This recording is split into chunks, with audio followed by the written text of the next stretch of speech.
Reka nsubire ndabaramutse mwe banywanyi mukurikira imboneshakure yacu ari nayo yanyu Shiramatsiko TV. Ni imboneshakure imwe rudende dushikiriza inkuru n'ibiganiro utaronka ahandi. Uyu ni umwanya w'amakuru agezweko ari kuvugwa ngaha mu gihugu c'u Burundi.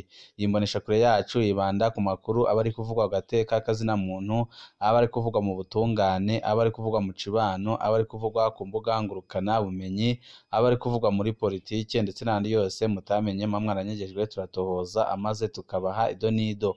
Hari amakuru ahambaye twabateguriye tugira ngo tubashikirize wipfuza kuzaja bo mbere bashikirwa n'amakuru n'ibiganiro ducisha kuri mboneshakure imwe rudende dushikiriza inkuru n'ibiganiro utaronka ahandi. Ico usabwa nta kindi pyonda kuri sabone canke subscribe kugira ngo ko dushizeho amakuru n'ibiganiro bene nk'ibi byo ba mbere bashikirwa navyo. Abakuru b'igihugu baragiye barakurakuranwa kurongora Uburundi, umwe wese yaremerera abarundi ibyiza agashaka no kwerekana ko atandukanye n'ab'imbere yiwe, ariko nka bose bafise ico bahuriyeko, inyota yo kwigarurira no kugumana ubutegetsi. Baba abahutu baba abatutsi bose byaragaragaye ko bashakaga kwigarurira ubutegetsi, ariko uko bose bagiye babishaka nta numwe byegeze byerera. Inyuma y'imyaka 8 Burundi butagira ibwirizwa shingiro, Perezida Michel Micombero yarasizeho muri Rusama 1974 umurwi utegura ibwirizwa shingiro ry'u Burundi. Abarundi ntibigeze bahamagarwa kwemeza iryo bwirizwa shingiro, kandi nta n'inama nshingamateka ibaserukira yariho ngo iryemeze. Kwa 11 Mukakaro 1974 Perezida Micombero yarasize umukono kuri uryo bwirizwa shingiro rishasha. Ryari ibwirizwa shingiro rya kabiri kuva Uburundi bwikukiye, kuko irya mbere ryabayeho kuva mu mwaka w'1962 gushika mu mwaka w'1966. Ibwirizwa shingiro ryo mu mwaka w'1974 ryaha ububasha bwose umukuru w'igihugu. Uwo nawe yatorwa gute? Ingingo ya 22 y'iryo bwirizwa shingiro yavuga ko umunyamabanga umukuru w'umugambwe aprona atowe n'ikoraniro kaminuza ry'umugambwe ariwe yaca aba umukuru w'igihugu arongora leta n'igisirikare. Ikiringo c'umukuru w'igihugu cari ic'imyaka 7 kandi kigashobora kwisubiriza. Ninde yagena abaja mu ikoraniro kaminuza ry'umugambwe ico gihe? Yari Perezida Micombero. Ni ukuvuga ko Perezida Micombero wenyine yagena abaja kumwemeza nk'umunyamabanga mukuru w'umugambwe, nawe akaca aronka ikiringo c'imyaka 7 co kurongora igihugu, akazongera akaciyongera inshuro zose ashatse. Muri Munyonyo 1974 ikoraniro kaminuza ry'umugambwe aprona ryaremeje Koloneli Michel Micombero nk'umunyamabanga mukuru wa aprona, gutyo aba aronse ikiringo gishasha c'imyaka 7 co kurongora Uburundi. Inyuma yaho Koloneli Micombero yaciye yiha n'ipeti rya Lieutenant General mu gisirikare, aba abaye umurundi wa mbere yambaye iryo peti. Iyo aramba ntihagire abamutembagaza, Perezida Micombero aba ageze mu kiringo c'indwi corangiye muri 2023. Ariko nta mahirwe yagize, kuko inyuma yo gutorwa mu mwaka w'1974 yatembagajwe haciye imyaka 2 gusa muri Munyonyo 1976. Rya bwirizwa shingiro ntaco ryamumariye. Kwa 20 Munyonyo 1981 Perezida Jean Baptiste Bagaza yarashize umukono ku ibwirizwa shingiro rigira gatatu ry'u Burundi. Inyuma y'imyaka 5 igihugu kitagira ibwirizwa shingiro.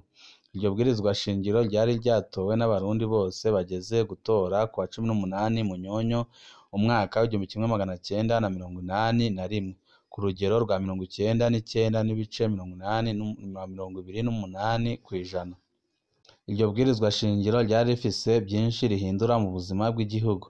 Ryashizeho inama nshingamateka itowe n'abarundi bose, ryatunganije ubwa mbere amatora y'umukuru w'igihugu, ryaravuga uburenganzira bw'abanyagihugu, naho wasanga ryongera koko ubwo burenganzira bugengwa n'ayandi mategeko. Kwa 22 Gitugudu umwaka w'1982 abarundi baritoreye inama nshingamateka yari igizwe n'abashingamateka 65 muri abo 52 batorwa n'abanyagihugu, 13 bakagenwa n'umukuru w'igihugu. Iyo nama nshingamateka yari irongowe na Profeseri Emile Mwaraha, ari nawe yari umunyamabanga mukuru w'umugambwe Aporona. Kwa 31 Nyandagaro 1984 naho abarundi bazindukiye gutora umukuru w'igihugu, bwari ubwa mbere mu mateka y'u Burundi.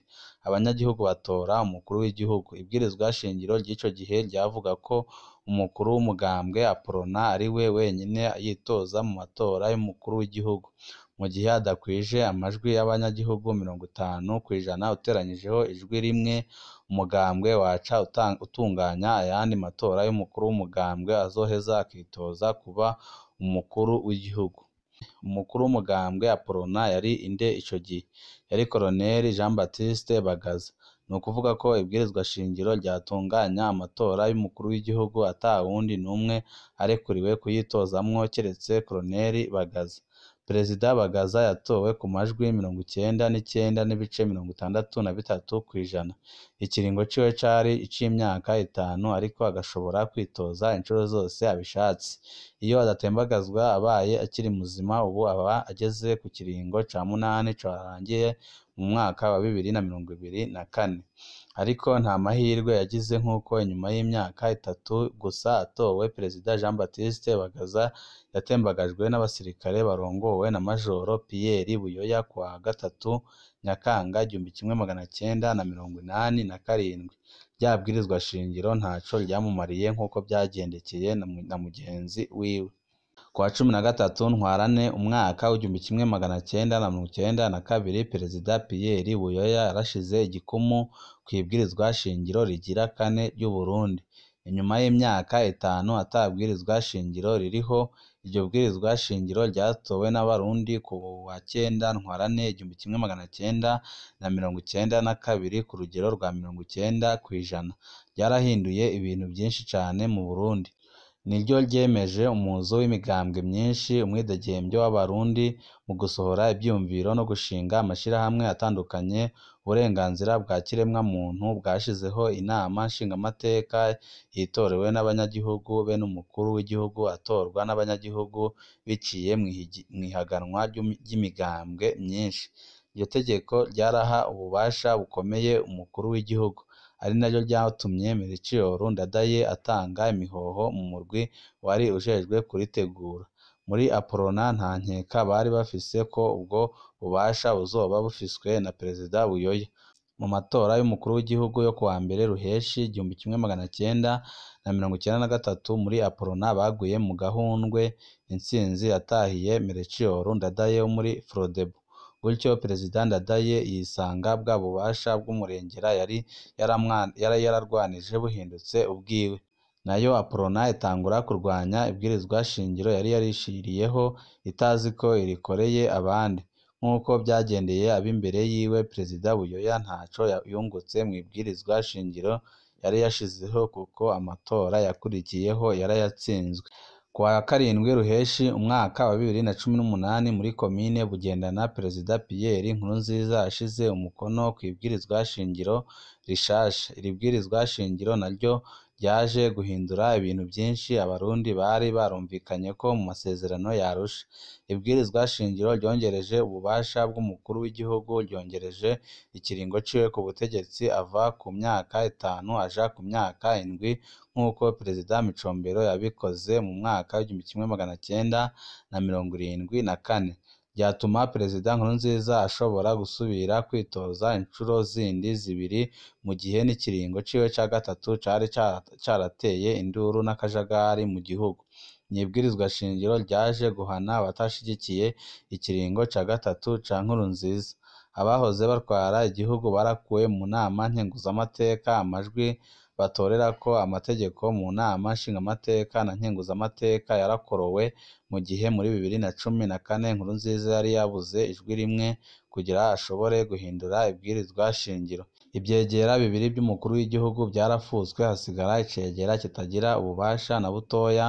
Mu kwihora ivyegera 2 vyagiye biramugora mu bindi biringo, n'ibindi. Iryo bwirizwa shingiro ryatowe mu nduru, abatarishigikiye bamwe barapfunzwe, hari abishwe, hari n'abanyurujwe bakaburwa irengero. Iryo bwirizwa shingiro ryatumye kandi Perezida Nkurunziza atwara Uburundi gushika muri 2034, ariko ntibyahavuye bimworohera. Amaze guheza kuritegura, bimwe mu bihugu byitwa ko bimushigikiye byamuhanuye ko yarondera umwizigirwa aha ubutegetsi, nawe akahabwa iteka ridasanzwe maze akazoguma ategeka atari we atwara. Aho niho havuye ibyo kwitwa imboneza y'amahoro, bihera mu mugambwe, mu nyuma hatorwa itegeko mu nama nshingamateka rimuha iryo teka ku rwego rw'igihugu. Iryo teka ntiryateganijwe mu ibwirizwa shingiro kuko ibyo yabitegetswe n'ibihugu yita bigenzi. Integuro y'ibwirizwa shingiro yaramaze guheza kwandikwa. Perezida Nkurunziza ntiyamenye ko harimwo umutego. Amatora y'umusubirira yapfuye kuba inyuma y'indwi zibiri gusa, umutima w'umukuru w'igihugu uca urahagarara giturumbuka. Abarundi ntibigeze babwirwa icahagaritse umutima w'umukuru w'igihugu. Perezida Nkurunziza yahinduye ibwirizwa shingiro muri 2018 aciye muri referandumu, mu gihe byari byamunaniye muri 2014 aciye mu nama nshingamateka. Ico gihe yashaka gufuta ingingo zavuga ikiringo ciwe ca mbere kugira ngo byorohe ko yitoza muri 2015 nk'uko yoba atanguye ikiringo ca kabiri. Ivyimburwa Perezida Nkurunziza yari yiteze mu ibwirizwa shingiro rishasha byabaye iby'abandi nk'uko byagendeye ab'imbere yiwe. Ni ukuvuga ko abakuru b'ibihugu bagerageje guhindura ibwirizwa shingiro ngaha mu gihugu c'u Burundi bitigeze bibahira na gatoya, kuko byaragaragaye ko ritigeze rigira ico rimarira abagerageje kurihindura, kuko umuhisi Petero Nkurunziza yararihinduye ariko ntaco ryigeze rimumarira, kuko bamaze gutora umusubirira umutima wiwe waciye uhagarara giturumbuka, mu gihe n'abarundi batigeze basigurirwa icahagaritse umutima w'umukuru w'igihugu. Hari amakuru menshi abatandukanye tuba turiko turabatohoreza tubashikiriza kuri ino mboneshakure. Wipfuza kuzaja mu mbere bashikirwa n'inkuru n'ibiganiro dushira kuri ino mboneshakure imwe rudende, ico usabwa nta kindi vyonda kuri sabone kugira ngo ko dushizeho amakuru n'ibiganiro bene nk'ibi ujye uba uwa mbere mu gushikirwa navyo. Ibihe byiza nivyo ndabipfurije.